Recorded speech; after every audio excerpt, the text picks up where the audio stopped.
Hello boys and girls, and welcome back to the King Goofy Codes channel. Normally when you boot up a first-person shooter, you're thinking fun, shoot some demons, maybe save the world, flex your KD ratio. 500 Saints is not that. This is not Doom, this is not Halo, this is something else. Playing it feels less like entertainment and more like, when you accidentally click on a shady Livewire link back in 2007, your whole desktop starts melting. That, but with theology. And here's the thing, on the surface, it's an indie FPS, but underneath, it's Philip K. Dick fever dream meets analog horror tape meets Borg's short story meets... Okay, imagine if Kafka, Tarkovsky, and David Cronenberg got together to design a boomer shooter, and halfway through they were like, what if we slipped in some cursed Bible study? That's 500 Saints. And I know what you're thinking. Oh, King Jiffy, this sounds kind of fun, like an artsy game jam thing. No. This game doesn't want you to be having fun. Well, it wants you to be having fun in terms of the gameplay and everything. But this game wants to spiritually exhaust you. And maybe that's why I love it. But real quick, playing this blind on stream was a wild choice, exploring this bright, low-poly hub area, right? Bars, hospital, random cash on the floor. I'm thinking, okay, this is retro charming, then the audio kicks in, the game syncs your footsteps into your heartbeat. At first, you don't notice, but after like 10 minutes, you're like, wait, is my heart doing that? Am I dying? Is my mouse hooked to my soul? Then the NPCs start talking, but they don't say things. They loop nonsense over and over until you realize they're not giving lore. They're trying to convince you you're the one that's crazy. So, I'm on stream. I got the dev in chat, and I'm thinking, either I'm losing it or my PC's haunted. Either way, thank you, itch.io. Which brings me to the vibe. The game supposedly takes place, the simulation was made in 2011, but it feels even older than that. Like a lost PlayStation 1 horror game, chunky polygons where faces don't look like faces, where every character looks like someone taped a picture to cardboard box and said, yeah, that's fine. It's got that, but with a weird modern twist. Dynamic lighting, sound design that feel way too advanced. It's like I'm watching an old VHS tape, and then in the middle of the static, I hear someone whisper your name in 4K Dolby surround sound. And I know this sounds insane, but 500 Saints feels haunted. Like the devs didn't just code it, they summoned it. I played plenty of cursed games, but this one, it sticks. And actually, let me derail one more time real quick. This reminded me of the Cold War. You guys know about MKULTRA, right? The CIA's mind control experiment where they drug people with LSD to see if they can make like psychic assassins. Well, less known part was the sensory manipulation. Isolated chambers, flashlights, constant sound loops, basically trying to make test subjects doubt reality. Why? Because if you can make a soldier question what's real, you can break them, you can control them, and that's exactly what 500 Saints feels like. It's not just testing reflexes, it's testing your faith in reality. Hand this game to the CIA in 1963, they would have used it at black sites. Anyway, I got ahead of myself. Back to the game. So let's talk about the actual world. You wake up as Gregor, who, by the way, sounds like a Kafka character, and that's not by accident. You're working for VERA Infinite Security. Your job? Infiltrate the 500 Saints program. Find Kane and extract intel. Pretty simple, right?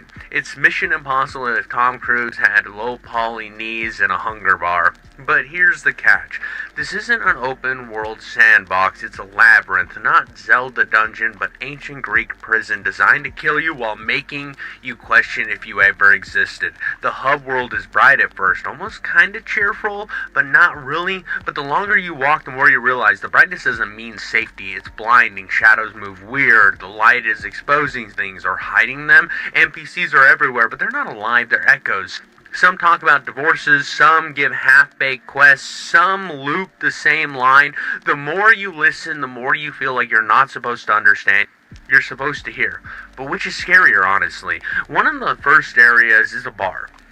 Nothing says, welcome to digital purgatory, like a dive bar filled with NPCs who can't stop trauma dumping. There's this guy, Mount Alarius, great name. Sounds like a Roman emperor running a corner pub. He gives you a fetch quest, like find this box. So you go back to the bar. Sounds simple until you realize the boxes are placed like psychological warfare. Tell me if this has happened to you. You walk into a bar, IRL, and someone corners you with their life story. That's this game, but you can't escape because they need the quest item. Then there are the hospitals. Has a horror game hospital ever been a safe place? No, never. Here, elevators just don't take you to another floor. They take you to what feels like a new dimension. That doesn't mean like the basement that seems kind of scary. No, deeper into the code, closer to something you're not supposed to see. It's like Dante's Inferno. Every time you think you're safe, the elevator drops you into another circle closer to hell. Side note, don't read Dante at 3 a.m. in the dark or play this game 3 a.m. Basically, don't do things in the dark. That's today's moral, if I had anything to give you. The aesthetic, imagine PS1 graphics, but VHS static keeps creeping in. The world's glitching, textures decaying, and you start asking, is this game breaking or am I? The magic of analog horror, a little static, a weird angle, a looping sound effect, that's scarier than jump scares. It fills your brain with gaps. Like renting horror VHS tapes from Blockbuster. The box art was scarier than the movie. You rent Pumpkinhead because the cover's terrifying, then you realize it's just a guy in a rubber suit, but your brain did the work. 500 Saints does that. It looks simple, but the simplicity makes it worse. Your brain fills the rest. Here's where the world design is genius. Survival mechanics and practice punishments. You're not supposed to thrive, you're supposed to decay. The pain leaves. Even picking up food and healing feels like a punishment. It's theology. Saints transcend flesh, right? But here, they're trapped in simulated flesh. Their holiness doesn't matter. Their salvation is corrupted. VERA, the Demiurge, doesn't want saints. It wants prisoners. It's a digital purgatory. Maybe digital hell. Gnosticism was this ancient belief where the material world is a prison. The real God is far away, but a false God, the Demiurge, traps souls in corrupt matter. The goal wasn't to thrive, it was to escape. In 500 Saints, VERA is the Demiurge. The program is the prison. The saints aren't free, they're stuck. And the terrifying thing is maybe we are too. The mechanics on the surface are a shooter. Guns, enemies, puzzles, but it feels like an experiment. Enemies, not monsters, placeholders fill code. Some are bullet sponges, some wander without fighting. They are just existing, like background processes in a taskmaster. The more you kill, the more you realize they weren't a threat, they wasted your time. Responding, you don't respawn, you reappear. Screens glitch, your body reforms, but you're not whole.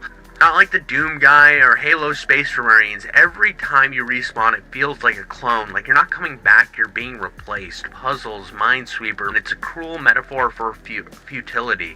You're not solving, you're suffering.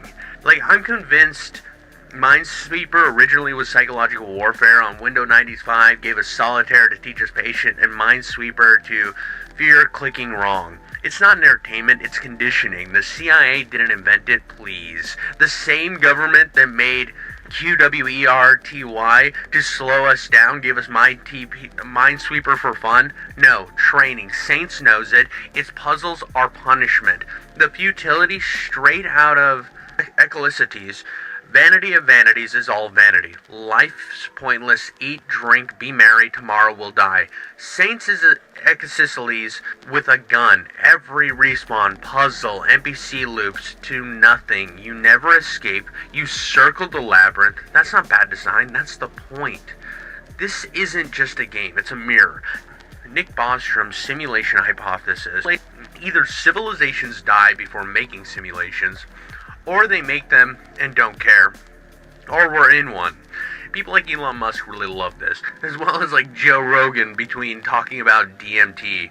Then the Mandela effect, Berenstein versus Bernstein, Nelson Mandela's 80s death, Jif versus Jiffy, Sinbad's genie movie that doesn't exist. Skeptics say bad memory. Conspiracy folks say Pachinost. Programmers tweaked the sim, forgot to clean up. 500 Saints mirrors this. NPCs loop nonsense, objects out of place, respawns like reinstalls. That's not game design. That's a documentary. Then there's CERN, the Hadron Collider. Conspiracy folks say it ripped a hole into reality in 2012. That's why everything feels off. Clowns in the street, Harambe memes, pandemics, billionaires racing to Mars, AI writing poetry that's really just supposed to be a grocery list. And that's post-patch reality, right? 500 Saints glitches look like that. Philip K. Dick said in the 70s, "We're in a computer-programmed reality. Timeless shifts. Deja vu is proof." Everyone laughed, and now in 2025, physicists talk of the second law of infodynamics. The universe as a digital system. Dick wasn't insane. He was a prophet. 500 Saints is scripture for that worldview. This stops being a shooter and becomes a sermon. Not the big TV, "Oh, I'm gonna punch COVID out of the space" thing, like those weird TV sermons do. But more like, "Am I blessed or cursed" kind. The title 500 Saints isn't random. Saints transcend flesh, ascend to heaven. Here they're trapped, digitalized, condemned to code. 500 Saints program isn't salvation, it's entrapment. A parody of holiness. If you know theology, that screams Gnosticism. Crash course. Gnosticism says that a material world is prison, not the true God's worst, but the false God of the Demiurge. Trap souls in faltered matter, distracting with illusions. Replace matter with code and replace Demiurge with VERA. That's 500 Saints. VERA isn't your friend. It's a false God that gives objects, not meaning. Spawns degrade you. Saints are data echoes, damned to recycle. This isn't an FPS. It's digital Gnosticism, right? The Demiurge today wouldn't be a horned demon. It'd be a tech company, a faceless system tracking moves, deciding what you see, punishing disobedience, claiming it's for your good. That's Google, Facebook, VERA. 500 Saints paints VERA as a Silicon Valley deity running simulations, not heavens. Journals, cache, NPC relics, not loop, scripture fragments, corrupted ones. They hint, tease, contradict, like evil gospels banned from the canon. One journal talks about time freezing, another about an NPC collapsing out of sim, another about days passing like months. They're forbidden texts, luring with hidden knowledge, deepening paranoia. It's the Dead Sea Scrolls of a bad game design, or the Bible patched by a drunk programmer. Map it to the Bible, right? The food. Every time you eat it, it hurts you. So it's like the original sin of gluttony. You're cursed to toil, unsatisfied. Respawns are degraded copies. The fall, losing perfection. VERA's obedience, Old Testament law, obey or be punished. Saints in code, revelations flipped, not heaven's victory, but digital damnation. The number 500, 5 is grace, 10 is completeness, 500 is corrupted grace. Broken wholeness, revelation by a coder needing therapy. Kafka comes back. Saints aren't radiant martyrs, they're bureaucrats. NPCs' integrations aren't transcendence, they're paperwork. Fetch this, deliver that, talk to that guy. This is not sainthood, that's the DMV. If the Demiurge is corruption, its saints are code monkeys, paper pushers, souls in eternal customer service. Imagine dying for faith and waking up as a side quest in a broken FPS. That's hell. Philip K. Dick's Valis, vast, active, living intelligence system, a godlike satellite beaming reality, matches VERA. In Valis it's divine, in 500 Saints it's demonic, but the theology's digital, God or devil as a program running the show. 500 Saints feels like a leaked training manual for simulation theory. Bostrom's trilemma, Musk's parodying it. We're likely in a sim. The Mandela Effect, Berenstein Bears, Looney Tunes are all glitch logs. CERN's collider supposedly broke reality in 2012, the heretic clowns, pandemics, all that.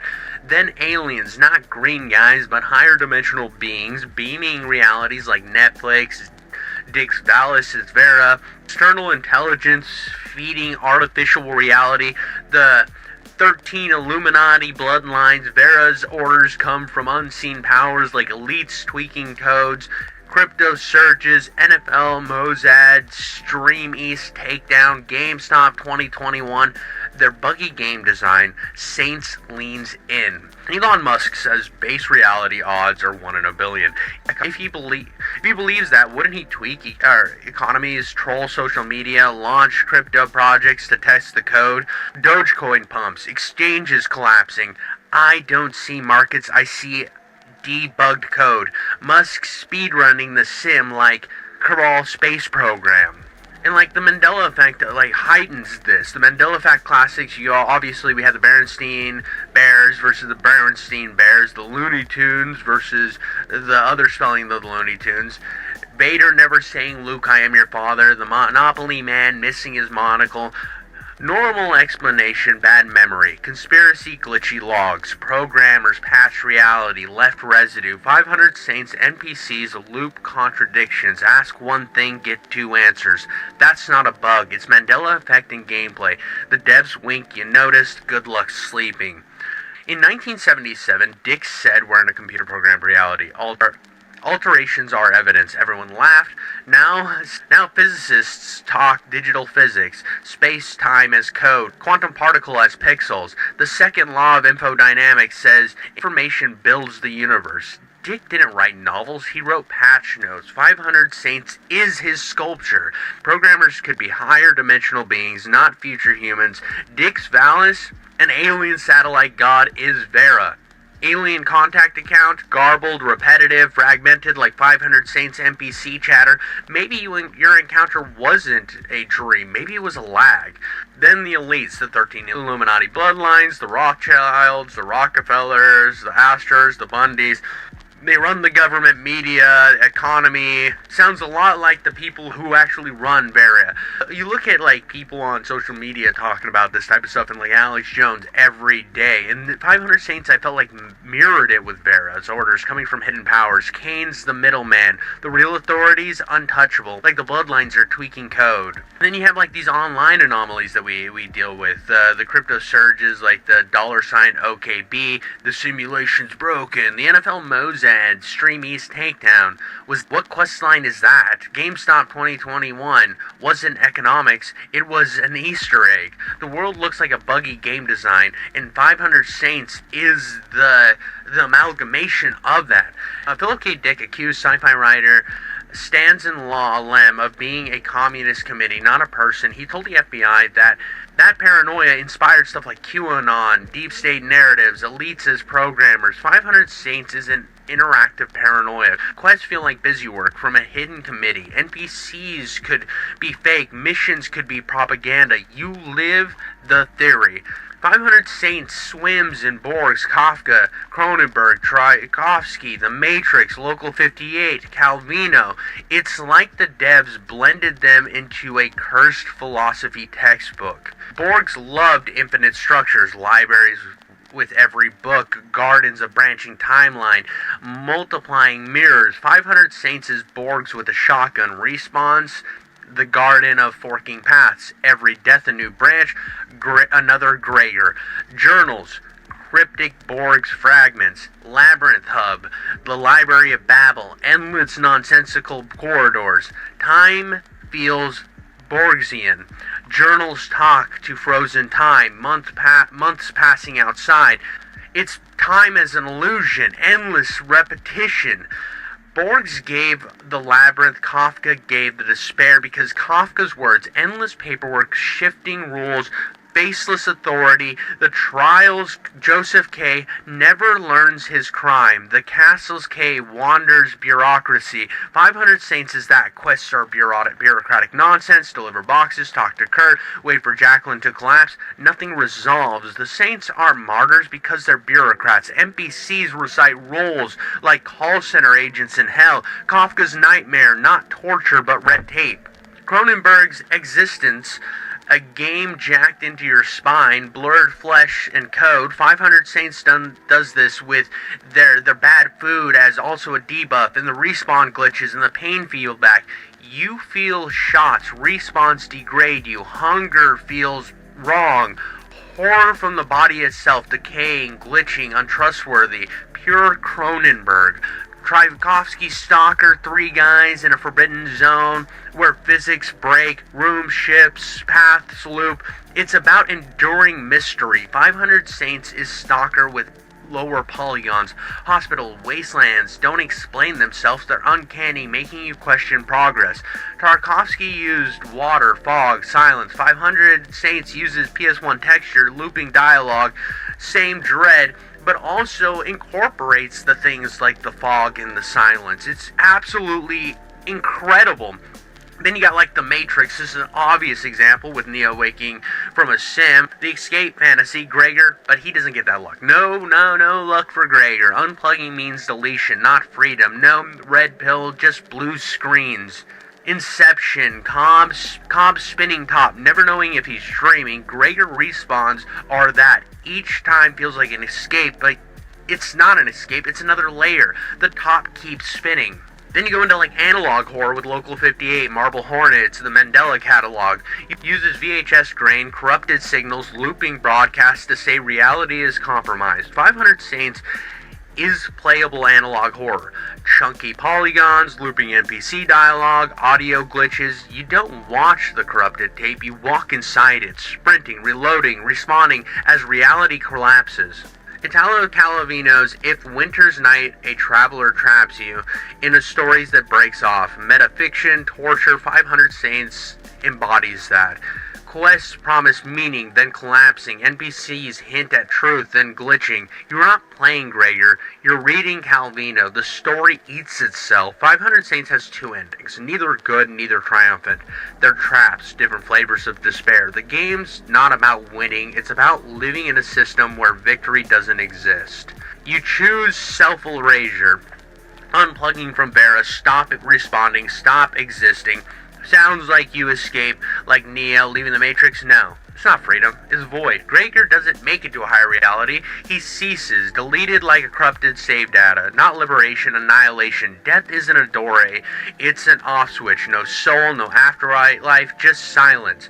It's scarier than hell, because if you think about it, if you took your mind and then submitted it into a artificial intelligence world like a game, that copy of yourself isn't you. So no matter how hard that copy tried to get out of the simulation to get back to the real world, it's not going to replace you in the real world. So it is really just erasing its own identity by escaping the world that it's living in.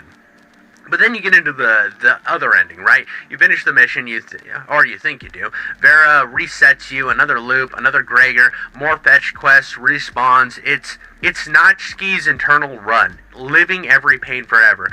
Notchki wanted you to embrace it. 500 Saints doesn't let you, it forces you back. Not damnation, not deletion, routine forever. You were stuck forever in this perfect made-up bliss with Jacqueline, supposedly happy. But in all reality, it's just keeping you locked in this eternal hellscape, which is a different kind of horror completely from losing your identity altogether, which is the first ending. They're both incredibly brutal in the same breath. This really feels like an episode of Black Mirror.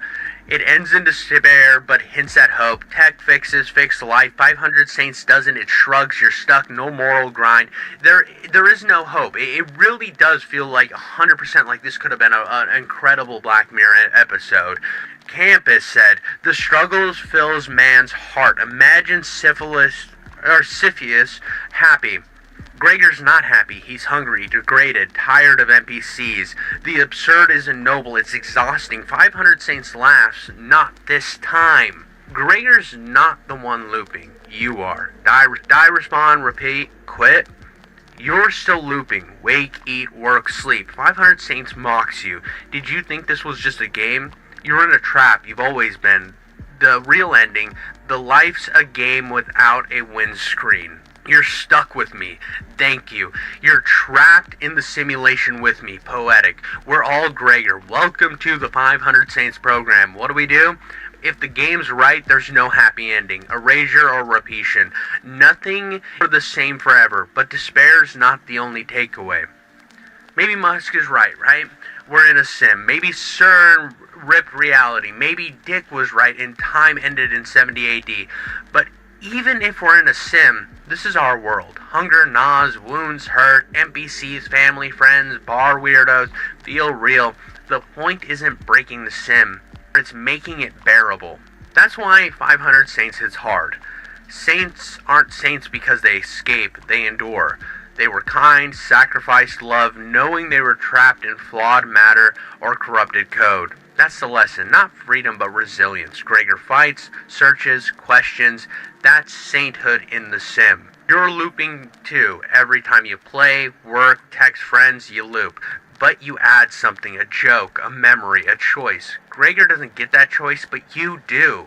Maybe the devs whisper, you're in the program, but you choose how to play. Maybe you don't get to escape or erasure, but you get this moment. Watching some guy ramble about Gnosticism and boomer shooters while he mispronounces just about everything because he's half retarded. And then you laugh and you have fun and you learn something. That's kind of beautiful. Or maybe it's another trap. I'm just a dude with fucking OBS running and rambling. I can't fix all the problems, but I hope you at least see the joy in the loops that we're living in. And in closing, that's 500 Saints. So let me know what you guys think in the comments. Are we in a simulation? Which ending is worse, erasure or loop? Would VERA sponsor this channel? I could use Demiurge paycheck from those like 13 elites. Lord knows Papa needs a swimming pool. Thank you so much for sticking through. This game is bizarre and fascinating, and I loved unpacking it with you. Stay safe, question everything actually, and don't even trust your toaster. Your toaster's probably out to get you. Let's just be honest. That toaster's been looking at you weird for a long time and burning the shit out of your toast, even though you put it on the medium heat. That fucker wants to like eat your soul. But I love you all, and I'll see you on the next one. And make sure to subscribe, guys. I can't believe you guys stuck through this entire video with me. You guys are amazing. And as always, stop gooning in the fucking closet.